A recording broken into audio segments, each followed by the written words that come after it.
Warisan Ramadan hari ke-10, bukan Jakarta. Mang Dan? Rama tak menjawab ucapan Safiera.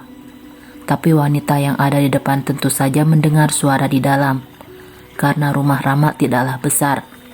Itu kalau di perumahan hanya tipe rumah 28. Jelas saja wanita yang ada di pintu yang bernama Endah itu bisa melihat apa yang terjadi di dalam. Rama, minum dulu nih. Tapi pria yang dipanggil olehnya tidak menengok ke belakang dan tetap memunggunginya. Malah Endah harus melihat scene saat Safiera menepuk-nepuk punggung Rama dan satu tangannya lagi menyiapkan air putih yang membuat Endah mencengkram kencang-kencang barang yang dipegang olehnya. Teh Endah, hayu masuk. Suara Eis membuat Endah menyadari sesuatu di mana dia berada sekarang. Dan, kamu yakin gak apa-apa? Melihat Rama yang ditanya seperti itu, tentu saja membuat orang di pintu itu makin tak enak hatinya. Hampura Bi Eis, Endah buru-buru. Tadi Endah kesini cuma disuruh buat ngasih ini sama Cesari. Endah pamit dulu ya Bi, udah maghrib juga. Assalamualaikum. Waalaikumsalam warahmatullahi wabarakatuh. Tolong sampaikan makasihnya ke Cesari. Iya Bi Eis. Wanita itu pun pergi meninggalkan rumah Eis. Di saat Rama juga masih membelakanginya dengan wajah yang semakin tak jelas. Maaf teh, tadi keselak. Kayaknya mah udah kekenyangan. Teteh habisin aja sendiri ya nasi padangnya. Takutnya nanti kalau kepenuhan malah jadi ngantuk pas taraweh. Safiera bukan anak kecil yang bodoh dan tidak tahu apa yang terjadi barusan. Seseorang datang dan membuat pria di sampingnya memerah wajahnya dan batuk-batuk tanpa sebab. Seperti betul-betul keselak karena sesuatu yang tidak disengaja olehnya. Teh Endah mah memang bager, udah mah anak kuliahan, pinter, cantik, solehah, baik hati, gak ada kurang-kurangnya. Pasti beruntung laki-laki yang jadi suaminya nanti, paket lengkap dunia akhirat. Apalagi saat ibunya Rama bicara begini, semua makin terang untuk Safiera. Mereka orang desa dan lebih mudah untuk terbuka dan tidak suka berpura-pura. Beda dengan orang kota yang lebih banyak bermanuver tentang perasaan dan gaya bicaranya. Rama, jujur padaku, apa Endah itu adalah kekasihmu? Safiera bahkan masih ingat nama yang disebut oleh ibunya Rama. Dan pertanyaan ini diberikannya kepada Rama saat mereka sudah ada di dalam kamar.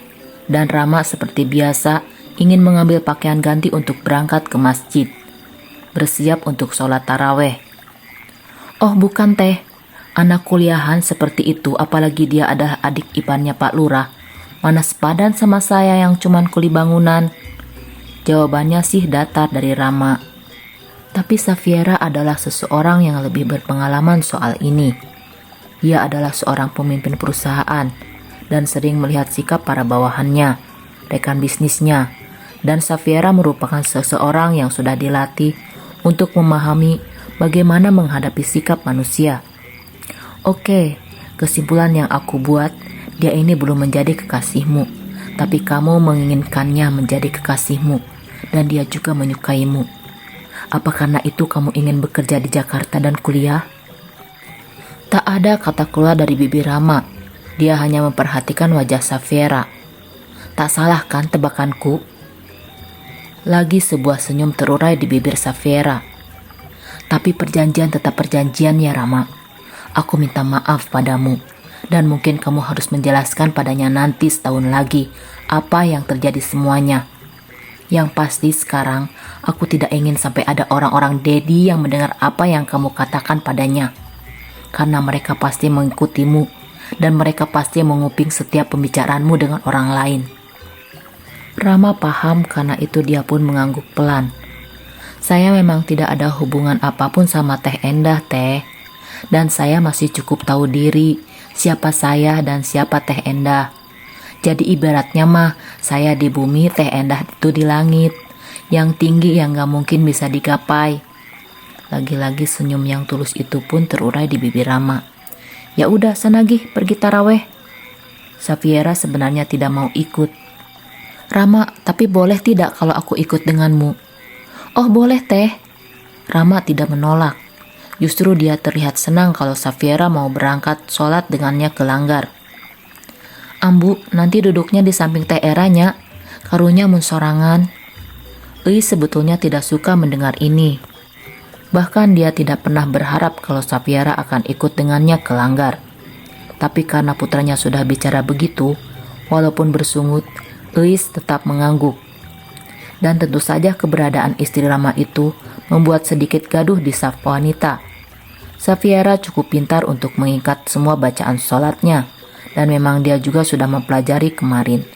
Safiera memiliki ingatan yang kuat, jadi tidak sulit untuknya mengikuti semua. Lagian praktek sholat online juga sudah banyak. Tentu dirinya yakin kalau semua yang dilakukannya tidak ada yang kurang. Manehna boga duit loba tapi na masih nyusahkeun anak urang.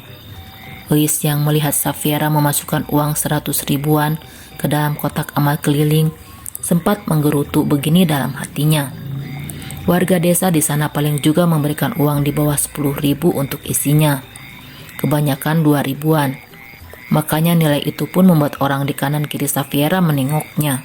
Perhiasan sederhana yang dipakai oleh Safiera juga memang menarik perhatian. Dia tidak memakai perhiasan banyak-banyak, tapi satu saja cincin dan gelang di tangannya, termasuk jam tangan Hermes berlapis emas miliknya. Tentu saja menarik perhatian.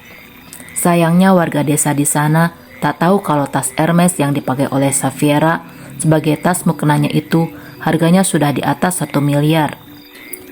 Memang Safiera tidak boleh menggunakan uang keluarganya selama hidup setahun dengan Rama. Tapi bukan berarti dia tidak boleh membawa barang-barang kesayangan yang selalu digunakannya setiap hari untuk ngantor. "Bi Eis, menantunya nggak dikenali nih sama kita-kita?" tanya seorang wanita yang langsung bicara menyeletuk saja ketika sholat tarawih selesai. Sudah dibilang kan warga di kampung itu bukan orang yang suka berpura-pura. Safiera yang kurang menyukai ini tadinya ingin pergi saja dan tanpa mempedulikan mereka. Tapi ada sosok seorang wanita di samping seseorang yang bertanya, membuat Safiera ingin melakukan sesuatu. "Halo, aku Safiera. Kalau tidak bisa menyebutkan namaku tidak apa-apa, tidak perlu disebutkan. Kamu bisa memanggilku Bu Rama karena aku adalah istrinya Rama." Bukan Eis yang mengenalkan Safiera, tapi dia sendiri sengaja melakukan itu. "Oh iya Teh, namanya memang susah, Teh Safiera. Tapi namanya cantik dan bagus. Namanya langka. Kenalkan, nama saya Sari. Dan ini adik saya Endah." Wanita bernama Sari ini sepertinya memang bukan orang sembarangan, dan dia bisa menyebutkan nama Safiera dengan benar. "Hai, kayaknya aku tadi lihat kamu deh waktu nganterin barang ke rumah mertuaku," sindir Safiera, yang membuat Endah tersenyum saja dan mengangguk pelan. "Teh Safiera dari Jakarta?" tanya yang membuat Safiera mengangguk saja. Senyumnya terlihat manis dan angkuh, tapi memang begitulah ciri khasnya. Sama, Endah juga tinggal di Jakarta karena lagi sekolah di sana. Endah ini mahasiswi sastra bahasa Inggris di UI. "Oh, itu di Depok, bukan Jakarta. Sama kayak di sini itu masuknya Jawa Barat, bukan Jakarta," seru Safiera meralat. "Oh, jadi Teh Endah teh bukan kuliah di Jakarta, tapi di Depok, bukan Jakarta." Saat ini, para wanita juga sudah mengerubungi mereka, dan baru saja ada yang menyeletuk seperti ini, membuat Sari jadi tak enak hati, dan hanya bisa tersenyum simpul saja. "Iyalah, siapa yang bilang Depok itu Jakarta? Dekat Jakarta, tapi itu Jawa Barat," sinis cicit Safiera penuh kemenangan. Dan mereka juga sudah mengerubungi Safiera, seakan-akan wanita itu adalah artis terkenal yang dikerubungi oleh fans yang ingin dekat padanya. Membuat seseorang di sana berwajah semakin muram, tapi beda dengan Safiera yang makin menunjukkan sinar di wajahnya dengan senyum di bibirnya itu. "Teh Eis, menantunya ini anak orang kayanya." Dan jelas membuat Eis merasa tak nyaman dengan keberadaan Safiera. Kalau orang kaya memang kenapa? Toh keluarganya bukan keluarga matre, dan dia memang tidak menyukai wanita itu. Makanya Eis hanya senyum saja saat ditanya seperti itu. Sudah terlalu malam, saya permisi dulu." Safiera yang merasa sudah puas melihat wajah wanita itu tampak makin muram, dia justru kini berpamitan. Safiera sendiri tak tahu kenapa dia melakukan ini. Aku hanya memastikan supaya tidak ada lagi yang mengganggu rencanaku, dan jangan sampai dia dicuriga, pikir hati Safiera. Ya, alibi soal ini. Makanya dia begitu tenang saat mau keluar dari masjid. Namun masalah kini muncul. Sandalku! Sandal Hermesku siapa yang curi?